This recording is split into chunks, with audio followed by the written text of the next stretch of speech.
கிறிஸ்துவுக்குள் மிகவும் பிரியமான தேவனுடைய பிள்ளைகளே, அனுதின மன்னாவை நீங்கள் தினந்தோறும் கேட்டுக்கொண்டிருக்கிறீர்கள். இந்த காலை நேரத்திலே கர்த்தர் உங்களை ஆசீர்வதிப்பாராக.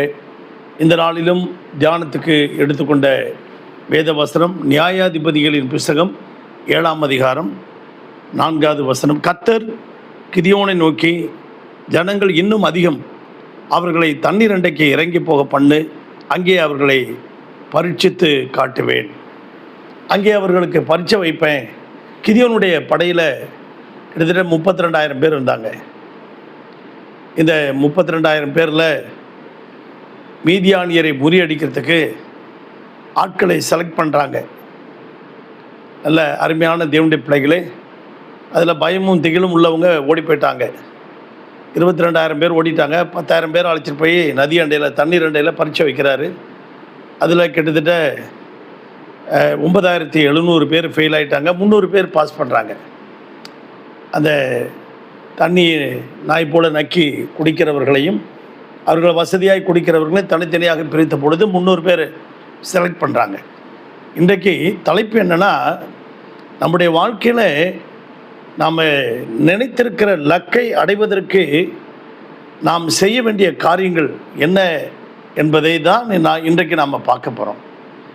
அந்த 300 பேரும் அருமையான தேவனுடைய பிள்ளைகளை செலக்ட் பண்ணுறாங்க.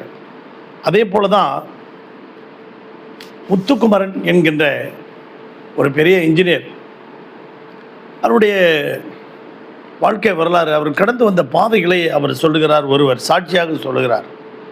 அவர் அருமையான தேவனுடைய பிள்ளைகளே, அவர் தினந்தோறும் காலையில் 5 மணிலேருந்து 8 மணி வரைக்கும் படிக்கிறார். ஒரு ஈவினிங்கில் சாயந்தரம் 6 மணிலேருந்து கிட்டத்தட்ட 10 மணி வரைக்கும் படிக்கிறார். கிட்டத்தட்ட 7 மணி நேரம் 8 மணி நேரம் அவர் படித்து அவர் வாழ்க்கையில் முன்னேறுவதற்கு கடின உழைப்பு படிக்கிறார்.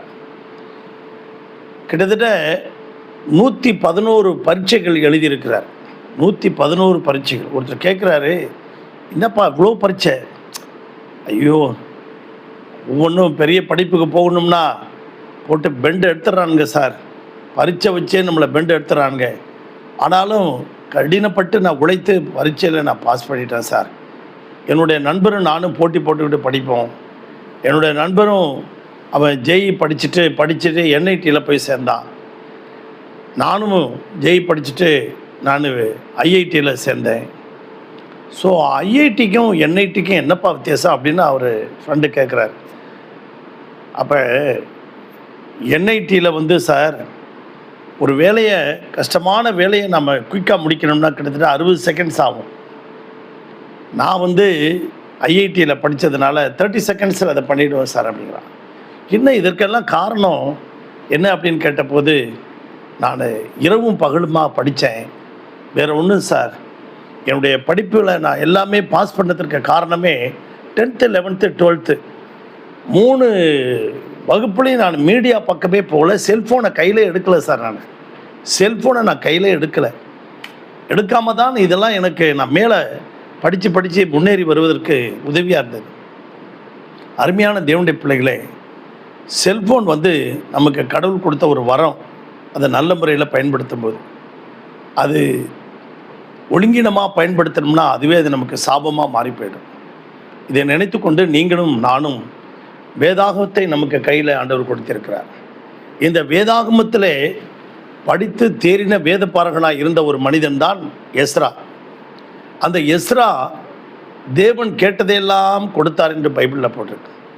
அதே மாதிரி நெகேமியா, ராஜா கேட்டதெல்லாம் கர்த்தர் கொடுத்தார். காரணம், இவர்கள் எல்லாரும் பாபிலோன் தேசத்திலிருந்து சிறைப்பிடிக்கப்பட்டு அவர்கள் வெளியிலே வந்த பொழுது அவர்கள் கர்த்தருடைய கரம் அவர்களோடு கூட இருந்து, நாங்கள் பாபிலோன் எருசலேம் வருவரை தேவனுடைய தயவுள்ள கரம் எங்களோடு இருந்தது. காரணம், நாங்கள் இந்த வேத பிரமாணத்தை நாங்கள் அதுக்கு முக்கியத்துவம் கொடுத்து அதை வழி விலகாமல் அதை நாங்கள் படித்தோம், அதன்படி நடந்தோம் என்று எஸ்ரா சொல்கிறார்.